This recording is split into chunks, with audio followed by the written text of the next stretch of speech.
नमस्कार, India news के इस डिजिटल प्लेटफॉर्म पर आप सभी का बहुत बहुत स्वागत है। मैं हूं आपके साथ रोहित पुनेठा। नमस्कार, मैं हूं आशीष दीक्षित।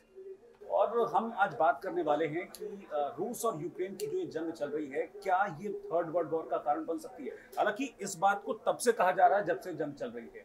ये फरवरी में 24 फरवरी तारीख मुझे याद है इस जंग की शुरुआत हुई थी। तब से लेकर अब तक करीब 7-8 महीने का वक्त हो चुका है।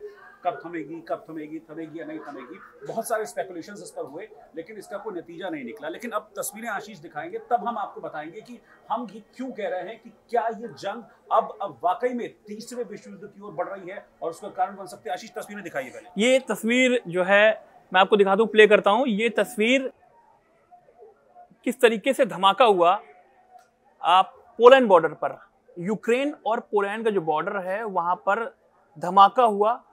अनाज के ट्रक पर जाके मिसाइलें गिरी 2, और कहा जा रहा है, दावा है कि ये मिसाइलें रूस की तरफ से उस इलाके में मतलब मारी गई हैं, जिसमें 2 लोगों की मौत हो गई है। 2 लोगों की मौत हो गई। जो 2 लोग तस्वीरें देखिए, वाले बिल्कुल वो पोलैंड के नागरिक थे। और आप देखिए कितना जबरदस्त धमाका है। और इस धमाकों में पोलैंड की ओर से दावा किया जा रहा है कि दरअसल ये जो मिसाइलें दागी गई थी, ये मिसाइलें दागने के पीछे पूरी तरह से रूस का हाथ है, पूरी तरह से पुतिन का दिमाग है, ये पोलैंड कह रहा है। और उसके पीछे आशीष एक वजह भी है, जो पोलैंड का ये एक मैप आपको दिखाता हूँ, आपको एक मैप दिखाता हूँ। ये जहां पर मिसाइलें गिरी हैं, ये वो इलाका है, ये इलाका है बिल्कुल। देखिए, ये जो आप दिख रहे हैं, लोकेशन दिख रहा है आपको, ये है प्रेसवोडो, जहां पर मिसाइलें गिरी है। महज 4-5-6 किलोमीटर दूरी होगी रशिया बॉर्डर से, यूक्रेन बॉर्डर, माफ कीजिए, यूक्रेन बॉर्डर से।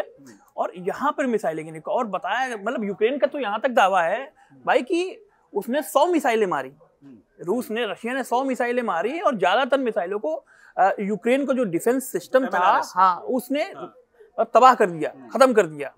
और लेकिन 2 मिसाइलें ऐसी थी जो रशिया से सीधा पोलैंड में जाके गिरी। इसके पीछे रीजन क्या है? इसके पीछे रीजन ये है, जो पोलैंड का ये दावा है कि इस अटैक के पीछे, इस मिसाइल अटैक के पीछे, जिसमें पोलैंड के 2 नागरिक मारे गए हैं, रशिया क्यों है।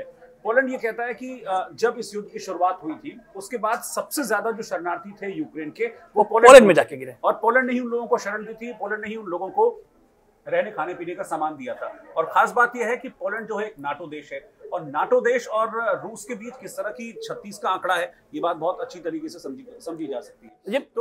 जब ये युद्ध हो रहा था, जब लोग वहां से निकल के जा रहे थे, लवीव नाम सुना होगा, लवीव बॉर्डर, यूक्रेन का, माफ कीजिएगा, ये वो लवीव है, आपको दिखाऊं, ये लवीव है। और ये मिसाइलें गिरी बिल्कुल बॉर्डर। यहाँ से नागरिक, भारतीय के बहुत सारे भारतीय नागरिक हैं, दूसरे मुल्कों के नागरिक, ये लवीव बॉर्डर से ये पोलैंड गए। कुछ लोग, आप ये मैप देख रहे हैं, कुछ लोग स्लोवाकिया गए, कुछ लोग हंगरी गए, कुछ लोग रोमानिया गए, मोल्डोवा भी बहुत सारे लोग गए, ठीक है। लेकिन बेलारूस कोई नहीं गया। उसकी वजह बेलारूस की, उसका रीजन ये है कि बेलारूस क्योंकि रशियन को, जो रशियन है उसको सपोर्ट करता है, पुतिन को सपोर्ट करता है बेसिकली। लेकिन हम वापस उसी पॉइंट पर आ रहे हैं कि क्या ये जो 2 मिसाइलें गिरी हैं, क्या ये वर्ल्ड वॉर 3 का ट्रिगर पॉइंट है?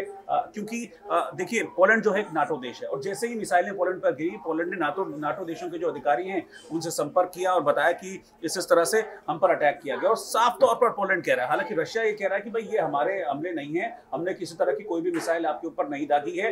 लेकिन इससे पहले भी रशिया पर आरोप लगते रहे, यूक्रेन ने भी आरोप लगाए थे रशिया पर कि वो फास्फोरस बम मार रहा है, परमाणु बम की प्लानिंग कर रहा है। और फास्फोरस बम की तो कई सारी तस्वीरें भी सामने आई थी। इसलिए रशिया का दावा, मुझे लगता है कि इस पर किसी को यकीन अभी नहीं है, क्योंकि पोलैंड ये कह रहा है कि हमको हिट करने की वजह यही है कि हम नाटो हैं। दरअसल ये एक कोशिश भी है कि नाटो देश अब एकजुट हों, और अभी तक जो बैक सपोर्ट यूक्रेन को कर रहे हैं, वो बैक सपोर्ट छोड़ के फ्रंट में आकर यूक्रेन के साथ खड़े हो जाएं। लेकिन सबसे नहीं, पोलैंड को खतरा है, सारी चीजें। लेकिन सबसे बड़ा जो बाइडेन है, बाइडेन का बयान बड़ा चौंकाने वाला है, जो लगातार रशिया को धमकी दे रहे हैं, लगातार रशिया को दबाव में लेने की कोशिश कर रहे हैं, लगातार रशिया पर प्रतिबंध लगाने की कोशिश कर रहे हैं। वो कह रहे हैं कि भाई अभी समझ जाओ, हम अभी समझ जाओ। लेकिन वो कह रहे हैं कि ये तो हमला हुआ ही नहीं, रशिया की तरफ तो कर ही नहीं सकता, रशिया हमला कर ही नहीं सकता। ये कैसी पॉलिटिक्स है? हाँ, एक संभावना जाहिर की है, क्योंकि अब जब इतना बड़ा ये अटैक हुआ, तो इसके बाद पोलैंड ने नाटो देशों तो संपर्क किया ही, लेकिन अमेरिका को भी इस बारे में बताया, क्योंकि अभी तक यूक्रेन की मदद जिसने सबसे ज्यादा अभी तक की है हथियार के मामले में या पैसों के मामले में, तो वो बाइडेन है। यूएस ही है, तो यूएस को भी इस बारे में इन्फॉर्म किया गया कि हम पर अटैक किया गया। लेकिन जिस तरह का रिएक्शन था बाइडेन का, वाकई वो काफी हैरान कर देने वाला था। हालांकि उन्होंने क्लियरली कुछ नहीं कहा, लेकिन उन्होंने ये कहा कि इस बात की संभावना बहुत कम है कि ये मिसाइल रशिया की तरफ से दागी गई हो। लेकिन चूंकि अब ये अटैक एक तो अटैक यूक्रेन झेल रहा है। क्यों झेल रहा है? क्योंकि वो नाटो में शामिल होना चाहता था।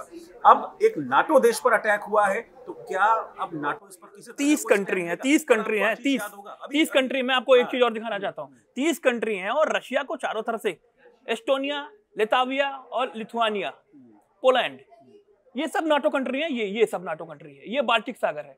रशिया इन पर भी लगातार दबाव बनाता रहा, लेकिन ये डर नहीं रहे रशिया से, क्योंकि इनको पता है कि हमारे पीछे नाटो है। छोटे छोटे दो देश हैं, ये तीनों देश छोटे छोटे हैं। बाल्टिक सागर की जंग हमेशा चलती रहती है रशिया के साथ, लेकिन ये तीनों देश डरने और दबने वाले नहीं, जबकि ये यूक्रेन से काफी छोटे देश है, लेकिन इनको नाटो का, अमेरिका का तगड़ा सपोर्ट है। अमेरिका इनके जरिए रशिया को यहाँ मॉस्को में यहाँ पर घेर रहा है।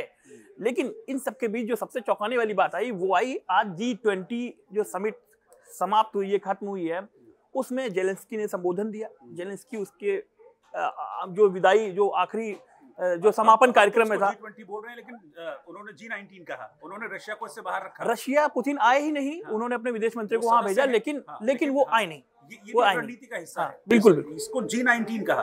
रशिया का एक रिप्रेजेंटेटिव आए थे वहां पर, जो उनके विदेश मंत्री हैं, लेकिन जो जेलेंस्की हैं उन्होंने इसको G19 कह के संबोधित किया। यानी कि यहाँ से रशिया को अलग करने की कोशिश जेलेंस्की ने भी की है। और जिस तरह की बातें उन्होंने इस अपने संबोधन के दौरान वहां पर कही हैं, वो भी कहीं ना कहीं इस ओर इशारा करी। देखिए, दो बात उन्होंने मेन जो रखी है जेलेंस्की ने, एक उन्होंने साफ तौर पर जाहिर कर दिया है कि अब युद्ध समाप्त होना चाहिए। ये उनकी एक मोटी अगर मैं बात कहूं उनकी, वो युद्ध समाप्त करने की बात कर रहे हैं, क्योंकि अब लेकिन शर्तें भी हैं, शर्तें भी लगा रहे हैं। एक तो पिछड़ रहे हैं युद्ध में, रशिया लगातार अटैक करता जा रहा है। उनके 4-5 राज्य जो ये हैं रशिया के, यूक्रेन के, माफ कीजिएगा, ये जो इलाका आप देख रहे हैं, ये क्रीमिया है, खेरसॉन है, लुहांस्क डोनेट्स्क है, ये जो इलाका है, जेपोरोजिया है, ये जो नीपर नदी है, ये पूरा यहाँ से लेकर यहाँ तक की पूरा उन्होंने काट दिया है। उन्होंने ये पूरा काट दिया है। और ये सी ऑफ अजेव है, ठीक है। लेकिन ये जो कर्च ब्रिज यहाँ पर जो कर्च ब्रिज था, या उसको भी तोड़ दिया। ये जो जोड़ती है क्रीमिया से रशिया को, यहाँ पे कर्च ब्रिज था, जिसके उसमें उन्होंने बम गिराकर उसको कहा था कि ये पुतिन को हम तोहफा दे रहे हैं। तो ये पूरा इलाका उन्होंने तोड़ दिया है, लेकिन उसके बाद भी जेलेंस्की झुक नहीं रहे। ये सबसे बड़ी बात तो ये, जेलेंस्की झुक नहीं रहे। क्या है उसकी वजह? नाटो उनको अभी तक की पूरा पावर दे नहीं रहा है। नहीं, लेकिन देखिए, अभी तक क्या था इस लड़ाई में? अभी तक नाटो बहुत फ्रंट से इन्वॉल्व नहीं हो रहा था। लेकिन क्योंकि यूक्रेन अभी तक नाटो का सदस्य बना नहीं था माफ कीजिएगा। लेकिन अब अगर ये बात सही है कि पोलैंड पर जो अटैक हुआ है रशिया की तरफ से, वो वाकई में रशिया की तरफ से किया गया है, तो मुझे लगता है फिर नाटो देश स्टैंड ले सकते हैं, क्योंकि अब उनके एक सदस्य देश पर अटैक हुआ है, पोलैंड पर अटैक हुआ, और उसमें 2 लोग मारे भी गए। अच्छा, एक छोटी सी बात कहूंगा, ये कि आज जितने नेता वहां पर G20 में बैठे हुए थे, सबने एक सुर में कहा, चाहे मोदी जी हो, उन्होंने भी यही कहा कि शांति होनी चाहिए, बातचीत से हल निकलना चाहिए, बीच का रास्ता निकलना चाहिए। पिछले दिनों हमने एक तस्वीरें देखी कि कई सारे राष्ट्राध्यक्ष कीव की सड़कों पे टहलते नजर आए। इसमें बोरिस जॉनसन भी थे। अब बोरिस जॉनसन की जो पार्टी है, उसी के नेता ऋषि सुनक भी वहां पहुंचे हुए हैं। वो लगातार कह रहे हैं कि ये जो युद्ध जो है, इससे खाद्य संकट बढ़ जाएगा, महंगाई बढ़ रही है, पश्चिम में तेल नहीं पहुंच रहा, गैस नहीं पहुंच रही, तो वो सब चाहते हैं कि बीच का रास्ता निकले और युद्ध खत्म हो जाए। आपने जो बात की उसी में जवाब छिपा हुआ है। सब चाहते हैं। G20 में 19 देशों के लोग पहुंच गए, लेकिन G20 में पुतिन क्यों नहीं पहुंचे?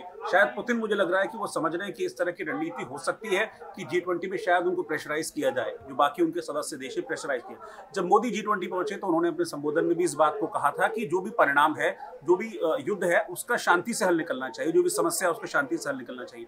शायद ये भी एक रणनीति हो सकती है पुतिन के ना आने की, इसलिए उन्होंने खुद ना आकर अपने विदेश मंत्री को वहां पर भेज दिया। तो इसकी भी एक संभावना है। लेकिन कुल मिलाकर अगर ये जो अटैक है ये रशिया की तरफ से किया गया है, तो ये बहुत बड़ा ट्रिगर है थर्ड वर्ल्ड वॉर के लिए, क्योंकि इस बार सीधा नाटो से टक्कर ले रहे हैं पुतिन, और नाटो के 30 देश अगर मिल जाएंगे तो फिर पुतिन के लिए मुश्किल खड़ा कर देंगे। क्योंकि शुरुआत में ये सोचा था पुतिन ने कि छोटा सा यूक्रेन ने कब्जा कर लेंगे, लेकिन 8 महीने लग गए हैं पुतिन को, और अब हालत ये है कि सेना के पैर उखड़ने लगे हैं। जो आप नीपर नदी के पास का एरिया दिखा रहे थे, वहां पर भी 4 दिन पहले खेरसॉन है, खेरसॉन से जो सेना है वो वापस लौट गई है, पैर वापस खींच दिए। लेकिन पुतिन को आप जानते हैं, पुतिन को आप जानते हैं, 2 पैर पीछे खींचते हैं तो लंबा झपट्टा आगे मारते हैं। लेकिन देखिए नुकसान दोनों का हो रहा है इसमें। नुकसान यूक्रेन का भी है, लेकिन यूक्रेन को मदद करने वाले बहुत हैं। यूक्रेन को अमेरिका पीछे से बैक सपोर्ट कर रहा है, नाटो सपोर्ट कर रहा है, फ्रांस सपोर्ट कर रहा है, जर्मनी सपोर्ट कर रहा है, इटली सपोर्ट कर रहा है। बहुत सारे देश हैं जो कि यूक्रेन को रसद के जरिए भी, खाने पीने के जरिए भी सपोर्ट कर रहे हैं। तो यही वजह है कि यूक्रेन टिका हुआ है इस युद्ध में। इसके पीछे देखिए जो यूरोपीय देशों की एक अपनी रणनीति है।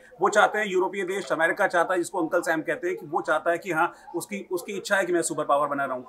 रूस अपने आप को सुपर पावर कहता है। तो ये उन दोनों के टकराव की एक अलग स्थिति है, इसलिए अमेरिका भी सपोर्ट कर रहा है, यूरोपीय देश भी सपोर्ट कर रहे हैं। लेकिन मुझे लगता है कि जेलेंस्की ने जिस तरह की बात की अभी, अपने जो संबोधन हुआ जेलेंस्की का इसमें G20 में, उसमें जेलेंस्की ने भी इस बात की इच्छा जाहिर की कि अब जो युद्ध है वो समाप्त होना चाहिए। उनको भी समझ में आ रहा है कि शायद मुझे मोहरा बनाया जा रहा है, लेकिन कुल मिलाकर बातचीत आकर टिकती है पुतिन के ऊपर कि पुतिन का आने वाला रुख क्या इस पर रहता है, और क्या नाटो देश अब तैयार होंगे 1-to-1 फाइट के लिए पुतिन से, इसको भी देखना होगा। लेकिन यही है ना कि पुतिन ने जो स्टार लगाया है, शर्तें लागू वाली बात, पुतिन क्या उस पर मानेंगे?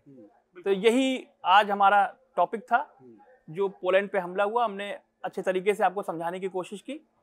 आप बताइए, कुछ कहिए। हाँ, बस अब ये देखना होगा कि क्या, जैसा कि मैंने पहले भी आपको कहा, कि क्या ये ट्रिगर पॉइंट साबित होता है। क्योंकि जब से युद्ध की शुरुआत हुई है, युद्ध पहले लगा कि पुतिन का पहला ऑर्डर ये था कि 2-4-5 दिन में खत्म हो, कीव को हमारे कब्जे में आए, हम जीत लेंगे। लेकिन उसके बाद 8 महीने से युद्ध चल रहा है।